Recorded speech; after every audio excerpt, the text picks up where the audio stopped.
السلام علیکم ورحمۃ اللہ وبرکاتہ۔ الحمد للہ نحمده ونستعینه ونستغفره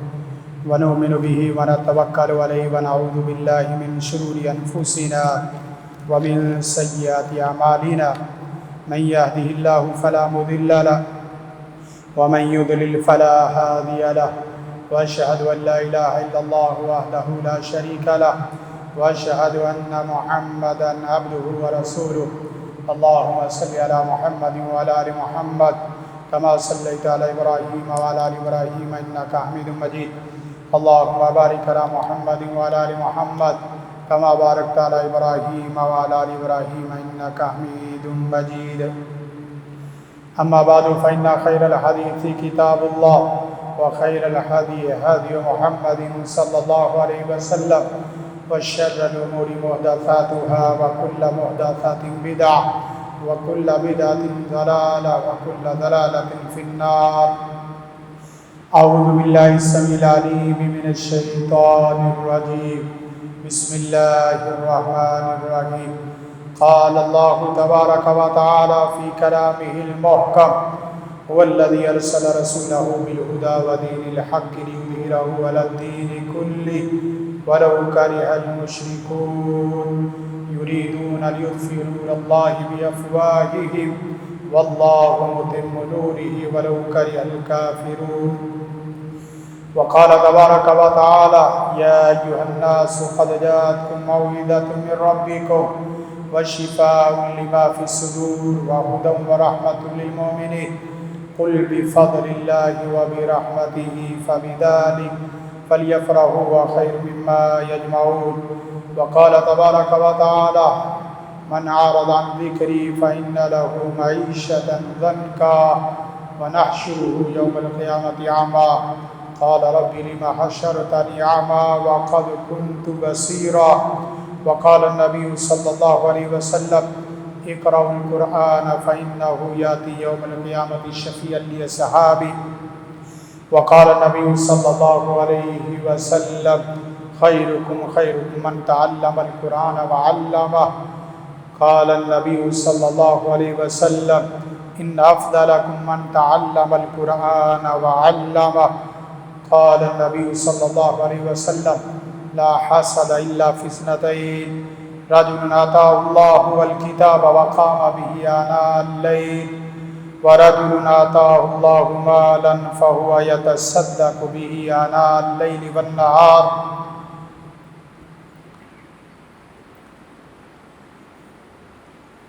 وہ معزز تھے زمانے میں مسلمان ہو کر، اور تم خوار ہوئے تارک قرآن ہو کر۔ خود بدلتے نہیں قرآن کو بدل دیتے ہیں، ہوئے کس درجہ فقیہان حرم بے توفیق۔ سامعین محترم، آج کا خطبہ جمعۃ المبارک قرآن کتاب مقدس، قرآن کتاب ہدایت، قرآن کتاب رحمت، قرآن کتاب شفا، اس موضوع پر آپ احباب کے سامنے قرآن و سنت کی روشنی میں چند گزارشات رکھنا چاہوں گا۔ قرآن مجید کی پہلی آیت بہت ہی معنی خیز ہے۔ فرمایا: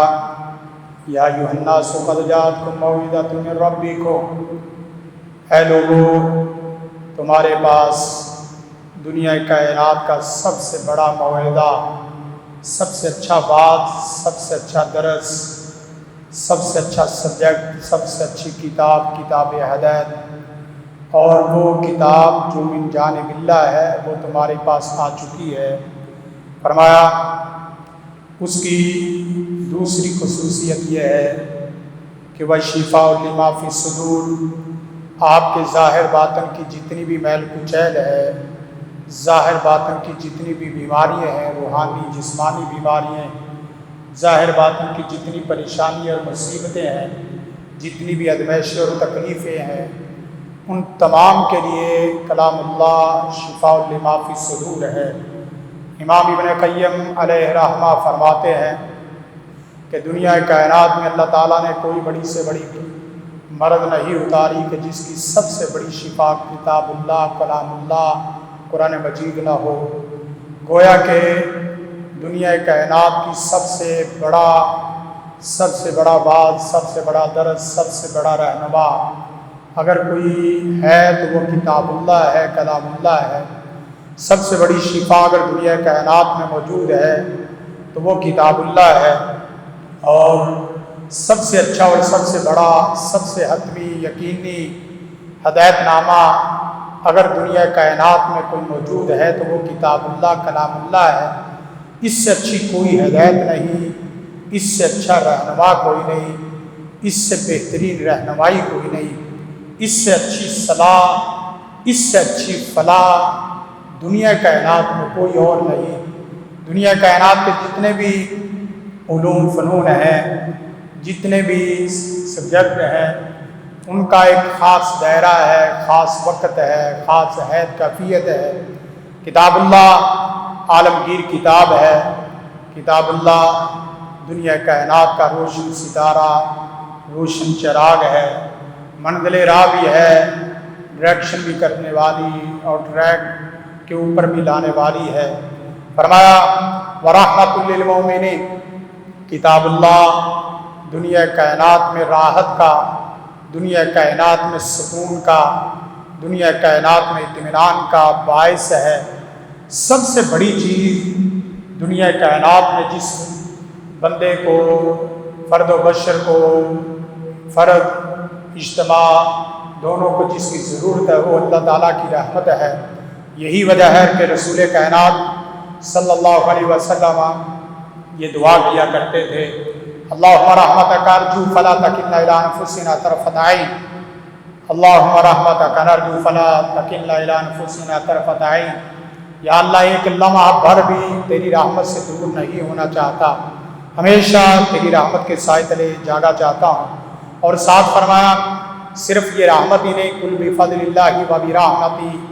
یہ سراسر اللہ کا فضل ہے، اللہ کی طرف سے تحفہ ہے، اللہ کا فضل ہے۔ اور ساتھ فرمایا کہ جس آدمی کو چاہیے کہ وہ خوشی منانا چاہتا ہو، باقاعدہ خوش ہونا چاہتا ہو، جس کے پاس کتاب اللہ کی دولت الفاظ کی شکل میں، معنویت کی شکل میں، تفاسیر اور دیگر صورتوں کی صورت میں موجود ہے، اسے چاہیے کہ وہ اپنے آپ کو خوش رکھے اور خوشی منائے۔ فَبِذَلِكَ فَلْيَفْرَحُوا خَيْرٌ مِّمَّا يَجْمَعُونَ، دنیا کائنات کے تمام علوم کے مقابلے میں جس کے پاس کتاب اللہ کا علم ہے وہ تمام سے بہترین ہے۔ نبی کائنات صلی اللہ علیہ وسلم کی حدیث فرمایا اقرأوا القرآن فإنہ یأتی یوم القیامۃ شفیعا لأصحابی، قرآن مجید کو روزانہ معمول میں تلاوت کرنا، اس کو سمجھنا، یہ معمول میں رکھو، اس لیے کہ آخرت میں سب سے بڑا سفارشی، سب سے بڑا وفادار، سب سے اچھا دوست، سب سے زیادہ آپ کا ساتھ دینے والا اگر کوئی ہے تو وہ کتاب اللہ اور کلام اللہ ہے۔ فرمایا یہ اپنے اصحاب کے لیے شفیع بنے گی، سفارشی بنے گی۔ اور پھر خصوصاً مختلف صورتوں کی طرف اشارہ فرمایا، اقرأوا الظواہرین البقرہ و سورہ آل عمران، سورہ بقرہ آل عمران کو بھی پڑھا کرو، اس لیے کہ گرمی کی شدت میں جہنم جس وقت جوش میں ہوگی اور اللہ کا عذاب، اللہ کا قہر اور غضب برس رہا ہوگا، کوئی سایہ نہیں ہوگا، اللہ تعالیٰ ان دو صورتوں کو باقاعدہ بادلوں کی طرح سائے کی شکل دے کر آپ کے سامنے لے آئیں گے۔ نبی کائنات صلی اللہ علیہ وسلم کا فرمان ہے، خیرکم من تعلم القرآن وعلمہ، دنیا کائنات کا سب سے بہترین انسان وہ انسان ہے جو قرآن سیکھتا اور قرآن سکھاتا ہے۔ افسوس کہ ہم نے کتاب اللہ کو ثواب کی کتاب بنایا، ہم نے کتاب اللہ کو صرف نجات کی کتاب بنایا، حالانکہ دنیا کائنات کا کوئی ایسا مسئلہ چھوٹے سے چھوٹا، بڑے سے بڑا مسئلہ نہیں ہے جس کی انفرادی حیثیت ہو، اجتماعی حیثیت ہو، دنیا کائنات کے کسی بھی فیلڈ سے تعلق رکھنے والے انسان کا مسئلہ ہو، چھوٹا ہو بڑا ہو، امیر ہو غریب ہو، مرد ہو عورت ہو، عوام ہو رعایا حکمران ہو، سیاسیات معاشیات اقتصادیات، دنیا کائنات کے جس ڈپارٹمنٹ سے تعلق رکھنے والا مسئلہ ہو، اس کا سب سے بہترین حل اگر کوئی چیز دیتی ہے تو وہ کتاب اللہ ہے۔ فرمایا ان افضلکم من تعلم القرآن وعلمہ، تم میں سے افضل ترین آدمی وہ ہے جو قرآن مجید سیکھتا اور سکھاتا ہے۔ اور ساتھ فرمایا من قرأ حرفا من کتاب اللہ فلو بہ حسنہ فلو بہ حسنہ والحسنۃ بعشر امثالھا، قرآن مجید کا ایک حرف اس کی 10 نیکیاں ہیں۔ اور فرمایا لا اقول الف لام میم حرف، میں یہ نہیں کہتا کہ جو آدمی الف لام میم پڑھتا ہے اس نے ایک حرف پڑھا ہے، بلکہ ولکن الف حرف ولکن لام حرف ومیم حرف، الف ایک لفظ ہے، لام ایک لفظ ہے، اور میم اسی طرح ایک لفظ ہے، ہر ایک کی الگ الگ نیکیاں ہیں۔ نبی کائنات صلی اللہ علیہ وسلم نے فرمایا لا حسد الا علی اثنتین، صرف 2 لوگوں پر رش کیا جا سکتا ہے، ایک وہ آدمی رجل آتاہ اللہ الکتاب وقام بہ آناء اللیل، وہ آدمی جس کو اللہ تعالیٰ نے کلام کی دولت سے نوازا ہو، کلام اللہ کی رحمت سے نوازا ہو، اور وہ رات کے ساتھ اس کو قیام میں رات گزارے، وہ آدمی قابل رش کی مثال ہے، اس کے اوپر رش کیا جا سکتا ہے اور اس کو اچھا بڑا سمجھا جا سکتا ہے۔ نبی رحمت صلی اللہ علیہ وسلم کی حدیث، نبی رحمت صلی اللہ علیہ وسلم نے فرمایا مجتمع قوم فی بیت من بیوت اللہ یتلون کتاب اللہ ویتدارسونہ بہم بینہم الا نزلت علیہم السکینہ وغشیتہم الرحمہ وحفتہم الملائکہ وذکرہم اللہ فی من عندہ ومن بطأ بہ عملہ لم یسرع بہ نسبہ، فرمایا کوئی بھی قوم کسی گھر میں یا اللہ کے گھر میں صرف کتاب اللہ کی تلاوت کے لیے بیٹھ جاتی ہے اور ایک دوسرے سے سکھاتی ہے، پہلا فائدہ تو یہ ہے نازلت علیہم السکینہ، اطمینان، سکینت، راحت، اس طرح کی جتنی چیزیں ہیں ان کے اوپر نازل ہونا شروع ہو جاتی ہیں، گویا کہ وہ ظاہری باطنی اعتبار سے سکون محسوس کرتے ہیں۔ غاشیتہم الرحمہ، اللہ کی رحمت ان کو ڈھانپ لیتی ہے۔ حفتہم الملائکہ، فرشتے ان کے ارد گرد پہرا لگا کے حافظ محافظ بن کے کھڑے ہو جاتے ہیں۔ اور سب سے بڑی بات کہ یہ دنیا میں یہاں بیٹھ کر اللہ کی کتاب کا تذکرہ ذکر کرتے ہیں، تلاوت کرتے ہیں، اللہ تعالیٰ آسمان میں آسمان دنیا میں ان کا تذکرہ اور ذکر خیر کرتا ہے۔ قرآن مجید ان ھذا القرآن یہدی للتی ہی اقوم ویبشر المؤمنین، دنیا کائنات میں انسان کو سب سے زیادہ درست رکھنے والی اگر کتاب ہے تو وہ کتاب اللہ ہے۔ یہ اللہ کا کلام ہے، اللہ کی مخلوق نہیں ہے، اللہ کی صفت ہے۔ اور حدیث میں آتا ہے ان اللہ یرفع بہذا الکتاب اقواما ویضع بہ آخرین، جو آدمی بلندی چاہتا ہو، جو آدمی عزت چاہتا ہو، جو آدمی عروج چاہتا ہو، جو آدمی نہ ختم ہونے والی ترقی چاہتا ہو، وہ کتاب اللہ کے ذریعے، اللہ کتاب کے ذریعے کتنی قوموں کو عروج دیتا ہے، کتنی قوموں کو زوال دیتا ہے۔ کتاب اللہ کو پڑھنے والوں کو ترقی،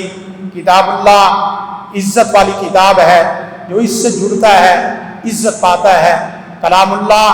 رفعت و بلندی والی کتاب ہے، جو اس سے جڑتا ہے رفعت و بلندی پاتا ہے۔ کتاب اللہ دنیا کائنات کی سب سے بلند مقام و مرتبے والی کتاب ہے، جو اس سے جڑے گا بلند مقام و مرتبہ پائے گا۔ کتاب اللہ دنیا کائنات کی سب سے زیادہ باقی رہنے والی بقا حاصل کرنے والی کتاب ہے، جو اس سے جڑے گا بقا پائے گا، رفعت پائے گا، مقام و مرتبہ پائے گا۔ اس کو فنا نہیں، اس کے پڑھنے والے کو فنا نہیں، اس کو بلندی ہے، زوال نہیں، ان کے پڑھنے والوں کو زوال نہیں ہے۔ نبی رحمت صلی اللہ علیہ وسلم کا فرمان ہے الماہر بالقرآن مع السفرہ الکرام البررہ، جو قرآن مجید پڑھنے والا ہے پوری مہارت رکھنے والا، اس کے الفاظ، اس کے معانی، اس کی تفاسیر، اس کی تشریحات، اس کے مختلف مقامات، اس کے متشابہ مقامات، اس کی محکم تعلیمات اس کو جاننے والا ہے۔ تو فرمایا وہ معزز مکرم نیک فرشتوں کے ساتھ ہوں گے۔ اور پھر ساتھ فرمایا نبی کائنات صلی اللہ علیہ وسلم نے یجیء القرآن یوم القیامہ، قرآن مجید اور ایک حدیث میں آتا ہے الصیام والقرآن یشفعان للعبد یوم القیامۃ، روزہ قرآن دونوں بندے کے حق میں سفارشی بن کے آئیں گے، اور یہ ایسے سفارشی ہیں جن کی سفارش کو رد نہیں کیا جائے گا۔ نبی رحمت صلی اللہ علیہ وسلم نے فرمایا جس وقت قرآن آئے گا اور قرآن باقاعدہ اپنے پڑھنے والے کے متعلق سفارش کرے گا، یا ربی حلی، اے میرے پیارے رب اس کو جو پڑھنے والا ہے اس کو اچھا جبہ، اچھا لباس پہنا دیا جائے، اس سے عزت کا تاج پہنا دیا جائے گا۔ اور پھر قرآن مجید باقاعدہ سفارش کرے گا ربی زدہ، یا اللہ اس کی زینت کو، اس کی خوبصورتی کو، اس کے لباس کو اور عمدہ کر کے اور بڑھا کے پہنایا جائے، تو اللہ تعالیٰ اس کی سفارش کو قبول فرمائے گا۔ حدیث میں آتا ہے ان للہ اہلین من الناس، کچھ اللہ کے خاص لوگ ہیں جن کو اللہ اپنی پارٹی کا، اپنے خاص لوگوں کا منصب دیتا ہے۔ نبی رحمت صلی اللہ علیہ وسلم سے صحابہ کرام رضوان اللہ علیہم اجمعین نے سوال کیا من ہم یا رسول اللہ، اللہ کے رسول وہ معزز مکرم لوگ، اللہ کے خاص لوگ کون ہیں؟ فرمایا ہم اہل القرآن و اہل اللہ خاصہ، وہ اہل قرآن اور خاص اللہ کے معزز مکرم لوگ ہیں۔ نبی کائنات صلی اللہ علیہ وسلم کی حدیث ہے ای الناس احسن قراءۃ، قراءت میں سب سے اچھا آدمی کون ہے؟ سب سے اچھا قرآن پڑھنے والا لب و لہجے کے اعتبار سے بھی اور اپنی ادائیگی کے اعتبار سے بھی، اپنی قراءت کے اعتبار سے بھی، اپنی آواز کی خوبصورتی کے اعتبار سے بھی اچھا ہوتا ہے۔ لیکن رسول کائنات صلی اللہ علیہ وسلم نے اپنی زبانی فرمایا وہ آدمی اذا سمعتہ یقرأ رأیت انہ یخشی اللہ، جو قرآن پڑھے، قرآن کا پڑھنا اس کے اوپر رغبت طاری کر دے، اس کے اندر خوف خدا طاری کر دے۔ انما یخشی اللہ من عبادہ العلماء، قرآن مجید کی تاثیر یہ باقاعدہ محسوس کی جا سکتی ہے۔ قرآن مجید کی تاثیر باقاعدہ جنات کے اوپر، نباتات کے اوپر، حیوانات کے اوپر، جمادات کے اوپر، انسانوں کے اوپر لمبے چوڑے واقعات ہیں، وقت نہیں ہے۔ انسانوں نے سنا متاثر ہوئے، دشمنوں نے سنا متاثر ہوئے، سنگ دل لوگوں نے سنا متاثر ہوئے، پتھروں نے سنا متاثر ہوئے، جانوروں نے سنا بھیگنا شروع ہو گئے، اور اللہ کے خوف سے باقاعدہ ان کو خوف محسوس ہوا اور خوف محسوس کیا بھی گیا۔ نبی رحمت صلی اللہ علیہ وسلم کی خود اپنی حالت یہ ہوتی تھی کہ رسول کائنات صلی اللہ علیہ وسلم جس وقت نماز پڑھتے، نماز آخری نماز سمجھ کے پڑھتے تھے، حدیث میں آتا ہے اللہ کے رسول قرآن کی تلاوت کرتے سینہ ایسے کھولتا تھا جیسے ہنڈیا میں پانی کھولتا ہے۔ اللہ کے رسول صلی اللہ علیہ وسلم بس اوقات قرآن مجید کی ایک آیت پڑھتے پوری رات، ان تعذبہم فإنہم عبادک وإن تغفر لہم فإنک انت العزیز الحکیم، ایک آیت پہ پوری رات گزار دیتے، ہزاروں قطار رونا شروع ہو جاتے۔ سیدنا ابو بکر صدیق رضی اللہ تعالیٰ عنہ ان کے متعلق آتا ہے جس وقت اذا قرأ القرآن، قرآن مجید کی تلاوت شروع کرتے، فلا یملک عینیہ، اپنی آنکھوں کو کنٹرول ہی نہیں کر پاتے تھے، اپنے نفس پر اس طرح کنٹرول نہیں ہوتا، اتنا روتے، ہزاروں قطار رونا شروع ہو جاتے۔ سیدنا عمر فاروق رضی اللہ تعالیٰ عنہ کے متعلق آتا ہے انما اشکو بثی وحزنی اللہ، نماز کراتے، نماز کے آخری صف کا جو نمازی تھا وہ آپ کے رونے کی آہ و بکا کی باقاعدہ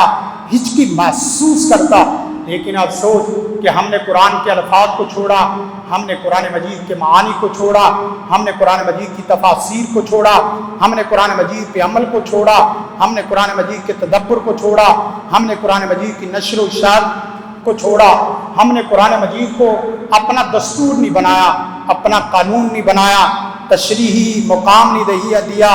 عدلیہ میں، ایجوکیشن میں، دیگر ڈپارٹمنٹ جو ہماری اجتماعی ڈپارٹمنٹ ہیں، زندگی کے سیاسیات ہے، معاشیات ہے، اقتصادیات ہے، عدلیہ ہے، ایجوکیشن ہے، اور پھر رسوم و رواج ہے۔ آپ دیکھیں کہ قرآن مجید کو صرف ثواب کی کتاب سمجھ کے ہم نے زندگی بسر کی۔ یہی وجہ ہے کہ قرآن مجید کو ختم کرنے کی بڑی کوششیں کاوشیں ہوئی، کتاب اللہ کو ختم نہیں ہونے دیا گیا۔ یوں ہی کتاب اللہ کے اوپر کسی نے کوئی ایسی حرکت کی ہے تو اللہ تعالیٰ نے کتاب اللہ کو پہلے سے زیادہ پذیرائی دی ہے۔ یہ کوئی سلسلہ نیا سویڈن سے شروع ہونے والا نہیں ہے، یہ تو ابو جہل سے کام شروع ہو گیا تھا، عتبہ شیبہ سے کام شروع ہو گیا تھا، ابو لہب سے کام شروع ہو گیا تھا۔ قرآن جلانے سے ختم ہونے والی کتاب نہیں ہے، قرآن مٹانے سے ختم ہونے والی کتاب نہیں ہے۔ قرآن مجید کے متعلق اللہ تعالیٰ نے اِنَّا نَحْنُ نَزَّلْنَا الذِّکْرَ وَإِنَّا لَهُ لَحَافِظُونَ، اتنی عربی گرامیٹی اعتبار سے اس کو دیکھا جائے اتنا زوردار کلام ہے، اتنی زوردار یہ بیان ہے کہ اس سے زیادہ قوت طاقت والا اور کوئی بیان پورے کلام میں نظر نہیں آتا۔ کہا ہم ہیں جو اس کو نازل کرنے والے، اور ہم ہیں جو اس کی حفاظت کرنے والے، اور ہم ہی اس کی حفاظت کرتے رہیں گے، اور ہم ہی اسے محفوظ کرتے رہیں گے۔ ایک جملے میں تقریباً 5 دفعہ اپنے آپ کو مخاطب کر کے کہا کہ ہم ہیں نازل کرنے والے۔ اور پھر اللہ تعالیٰ نے اس کی حفاظت پہلے دن سے شروع کی، جس وقت وحی آنی شروع ہوئی، جبریل کا انتخاب، وحی کے سلسلے میں اچھی وحی کے سلسلے کا انتخاب، جس دل میں آنا تھا اس دل کی پاکیزگی کا انتخاب، جس انسان کے اوپر شخصیت کے اوپر نازل ہونا تھا اس شخصیت کے با کمال ہونے کا انتخاب، پھر آگے پہنچانے کا انتخاب۔ یہی وجہ ہے کہ قرآن مجید نے 5 جگہ پہ چیلنج دیے ہیں، 5 جگہ فرمایا قُلْ إِنِ اجْتَمَعَتِ الْإِنسُ وَالْجِنُّ عَلَىٰ أَن يَأْتُوا بِمِثْلِ هَٰذَا الْقُرْآنِ، کوئی ہے قرآن کے مقابلے میں قرآن لانے والا؟ کہنے میں تو اسے جادو کہا جا سکتا ہے، کہنے میں تو اسے شاعری کہا جا سکتا ہے، کہنے میں تو اسے پہلے لوگوں کے قصے کہانی کہا جا سکتا ہے، کہنے میں کیا حرج ہے، کہا جا سکتا ہے، کہو جو کہہ سکتے ہو۔ کہنے میں یہ بھی کہا گیا کہ ان کی معاونت کی گئی ہے، کہنے میں یہ بھی کہا گیا کہ یہ جادو کی کتاب مذاق تمسخر استہزاء ہے، کہنے میں یہ بھی کہا گیا کہ یہ تورات سے چوری کردہ کلام ہے، کہنے والوں نے تو یہ بھی کہا کہ یہ انجیل سے اخذ شدہ کتاب ہے۔ اور پھر اللہ تعالیٰ نے 5 چیلنج دیے کہ ایک کلام کے مقابلے میں کلام لاؤ،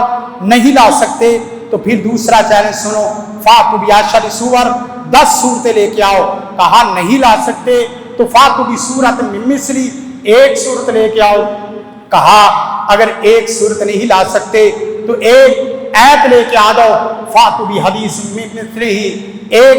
آیت کے مقابلے میں آیت نہیں لا سکتے تو کہا کہ اس کی 1 بات کے مقابلے میں 1 بات لے آؤ۔ دنیا کائنات کا کفر حیران و ششدر تھا، پریشان تھا کہ قرآن کے مقابلے میں قرآن،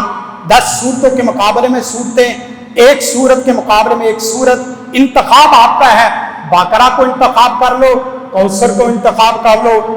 قل هو اللہ کو انتخاب کر لو۔ اور لوگوں نے پھر القاریہ ملکاریہ وما ادراک ملکاریہ، اس کے ریدم کو دیکھا، اس کے مقابلے میں الفیل ملفیل وما ادراک ملفیل، اس طرح کی کاوشیں کی۔ والنجم اذا ہوا ما ضل صاحبکم وما غوا وما ينطق عن الهوى ان هو الا وحی یوحی علمہ الشدید القوی والشمس وضحاها والقمر اذا تلاها والنہار اذا جلاها واللیل اذا یغشاها۔ اس کے ریدم کو دیکھے، کلام کی بناوٹ کو دیکھے، کلام کے جملوں کو دیکھے، عربی گرامر کو دیکھے، عربی فصاحت و بلاغت کو دیکھے، اس کی حفاظت کو دیکھے، اس کے موجود عالمگیر مضمون کو دیکھے، اس کی انقلابی ہدایت کو دیکھے، اس کی رحمت کو دیکھے۔ انسان حیران تھا، اور حیران کیوں نہ ہو کہ کتاب اللہ کلام اللہ ہے، خالق مالک کی کتاب ہے۔ پھر اسی طریقے پہ آ گیا، وہی جھٹکا طریقہ جو موسیٰ علیہ السلام کے سامنے فرعون نے اختیار کیا، وہی جھٹکا طریقہ جو ابراہیم علیہ السلام کے سامنے نمرود نے اختیار کیا، وہی جھٹکا طریقہ جو نبی رحمت صلی اللہ علیہ وسلم کے سامنے ابو جہل نے اور سویڈن والوں نے کیا۔ قرآن جلانے سے جل سکتا ہے، مٹانے سے مٹ سکتا ہے؟ نہیں نہیں نہیں، یہ اللہ کی کتاب، ذالک الکتاب لا ریب فیہ ھدی للمتقین۔ اللہ سے دعا ہے اللہ مجھے اور آپ سب کو کتاب اللہ کو اپنے ایمان کا، اپنی زندگی کا، اپنے عمل کا، اپنی دعوت کا، نشر و اشاعت کا، تلاوت کا حصہ بنانے کی توفیق عطا فرمائے۔ ھذا ما عندی والعلم عند اللہ۔ سبحان ربک رب العزۃ عما یصفون والسلام علی المرسلین والحمد للہ رب العالمین۔ الحمد للہ نحمده ونستعینه ونستغفره ونؤمن به ونتوکل علیہ ونعوذ باللہ من شرور انفسنا ومن سیئات اعمالنا من يهده الله فلا مضل له ومن يضلل فلا هادي له واشهد ان لا اله الا الله وحده لا شريك له واشهد ان محمدا عبده ورسوله اللهم صل على محمد وعلى ال محمد كما صليت على ابراهيم وعلى ال ابراهيم انك حميد مجيد اللهم بارك على محمد وعلى ال محمد كما باركت على ابراهيم وعلى ال ابراهيم انك حميد مجيد اما بعد فان خير الحديث كتاب الله خير الهدي هدي محمد صلى الله عليه وسلم وشر الامور محدثاتها وكل محدثات بدعه وكل بدعه ضلاله وكل ضلاله في النار يا ايها الذين امنوا اتقوا الله حق تقاته ولا تموتن الا وانتم مسلمون۔ نور خدا ہے کفر کی حرکت پہ خندازان، نور خدا ہے کفر کی حرکت پہ خندازان، پھونکوں سے یہ چراغ بجھایا نہ جائے گا۔ قرآن ہمارا مشعل راہ ہے، قرآن ہماری ایمانی قوت ہے، قرآن ہمارا پیغام خدا ہے، قرآن ہمارا آئین دستور ہے، قرآن ہماری ریڈ لائن ہے، قرآن ہماری جان اور ہمارا پورا جہان ہے، قرآن ہمارا بڑا رہنما ہے۔ تو لہذا جو سویڈن میں مسئلہ پیش آیا، ابھی نماز جمعہ صلاۃ جمعہ کے بعد انشاءاللہ واق بھی ہوگی، اس کے متعلق جو ہم اپنا احتجاج ریکارڈ کر سکتے ہیں وہ اللہ کے ہاں ہم کم سرخرو ہوں، کم اپنا کچھ حصہ ڈال دیں تو نماز کے بعد سبھی لوگ شریک ہوں۔ لیکن دو چیزیں بڑی اہم ہیں، نوجوان نسل کو اگر فکری اعتبار سے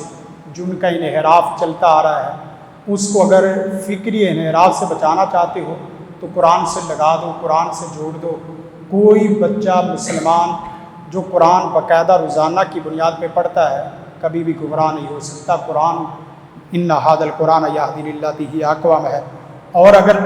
عملی انحراف سے بچانا چاہتے ہو تو بچوں کو نماز پہ لگا دو۔ نماز عملی پریکٹیکل ایسا زبردست سسٹم ہے کہ اس سے اچھا سسٹم کوئی نہیں ہے۔ اور اسی طرح کچھ چند گزارشات ایک دو منٹ میں آپ کے سامنے صرف پوائنٹ وائز سامنے رکھوں گا۔ سب سے پہلے یہ ہے کہ حقوق قرآن خود بھی اس کے اوپر عمل کرنے کی کوشش کریں۔ حقوق قرآن میں سب سے پہلا ایمان لانا، پھر اس کی تلاوت کرنا، تیسرا حق یہ ہے کہ اس کو سمجھنا، افلا یتدبرون القرآن افلا قد یسرنا القرآن للذکر فہل من مدکر، پھر عمل کرنا اور اس کی نشر و اشاعت کرنا۔ پھر یونیورسٹی کی سطح پہ جو میں بھی پنجاب یونیورسٹی میں باقاعدہ بچوں کو یہ اسائنمنٹ دیتا ہوں، جہاں استاد کے ہاتھ میں پورے اس کا قبلہ ڈائریکشن کرنا بچوں کی اس کے ہاتھ میں ہے، تو باقاعدہ اسائنمنٹ کے طور پہ بچوں کو کچھ مضامین دی جائیں کہ بچے اس کے اوپر لکھیں۔ اگرچہ آپ کا ڈپارٹمنٹ کوئی بھی ہے آپ اس کے اعتبار سے اس کو رخ دے سکتے ہیں۔ جہاں ہم کہتے ہیں کہ قرآن مجید میں ہر قسم کا مسئلہ ہے تو ہر قسم کے ڈپارٹمنٹ کو قرآن مجید نے ڈسکس کیا ہے۔ پھر اسی طرح یونیورسٹی سطح پہ ورکشاپس وغیرہ کا اہتمام ہونا چاہیے، مختلف سیمینار اور محاضرات کا اہتمام ہونا چاہیے۔ اس کے ساتھ ساتھ آیات میں ڈاکٹر تنویر صاحب اور ان کے رفقا اور ان کی پوری ٹیم اوپر سے وی سی وغیرہ سب سے التجا درخواست کروں گا کہ مختلف کمروں میں قرآن مجید کی آیات جو منتخب کردہ ہے اس کو اویزا کر دیا جائے۔ جیسے دیوار چاکی ہے آج کل جدید دور میں، اس کے فلیکسز وغیرہ ہیں تو اچھی آیات وغیرہ لگا دی جائیں، ختم نبوت سے متعلقہ، قرآن مجید کی حفاظت سے متعلقہ۔ اور اسی طرح ساتھ ساتھ قرآن مجید کی تلاوتوں کا مقابلے کا بھی اہتمام پورے سال میں ایک دفعہ ہو جائے تو بہت بڑی بات ہے۔ اسی طرح حفظ قرآن، صورتوں کا حفظ، کچھ آیات کا حفظ، ہر ٹیچر اپنی اپنی جگہ پہ اس طرح کی کچھ نہ کچھ کام کروا دے تو آپ کا کچھ نہ کچھ حصہ لازمی پڑ جائے گا۔ آپ یقین کریں کہ میرے پاس ادھر کافی سارے سیشن جو کلاسیں لیتا ہوں، میں نے ایک دن بچوں سے نماز کا پوچھا تو 100% حاضری تھی، اور ہماری کلاس کا سیشن بھی اچھا خاصا تقریباً 90-80 کے قریب جو نا وہ 100% نماز یونیورسٹی میں بچے اور بچیاں پڑھنا یہ بہت بڑی بات ہے۔ تو آپ لوگ میرے ہاتھ میں، آپ کے ہاتھ میں یہ بچوں کی تدبیر ہے تو ہم کر سکتے ہیں۔ اسی طرح جو ہے نا وہ ساتھ ساتھ قرآن و سنہ بورڈ بنایا جائے، کچھ ایسی میٹنگ جس میں یہ ساری چیزیں ڈسکس ہو۔ اللہ سے دعا اللہ عمل کی توفیق عطا فرمائے، اور جن لوگوں نے یہ کام بھیانک کیا ہے اللہ ان کو تباہ و برباد فرمائے اگر ان کے حق میں ہدایت نہیں ہے۔ اور کتنے لوگ ایسے ہیں جو قرآن پڑھ کے سینے کو روشن کر کے منور کر کے، وقت نہیں ہے، ان کی پوری فہرست ہے کہ جو قرآن مجید کی ایک ایت سے غور تدبر کیا مسلمان ہو گئے، سمندری آیاتوں میں غور کیا مسلمان ہو گئے، دیگر آیات پہ۔ تو ہمارا یہ حق بنتا ہے ہر پروفیسر، لیکچرار، ٹیچر وہ اپنی اپنی جگہ پہ، اور اسٹوڈنٹ بھی اپنی اپنی جگہ پہ اس کے متعلق کام کریں۔ سبحان ربک رب العزت عما یصفون وسلام علی المرسلین والحمد للہ رب العالمین۔ زندگی شعور سے، الحکمہ انٹرنیشنل۔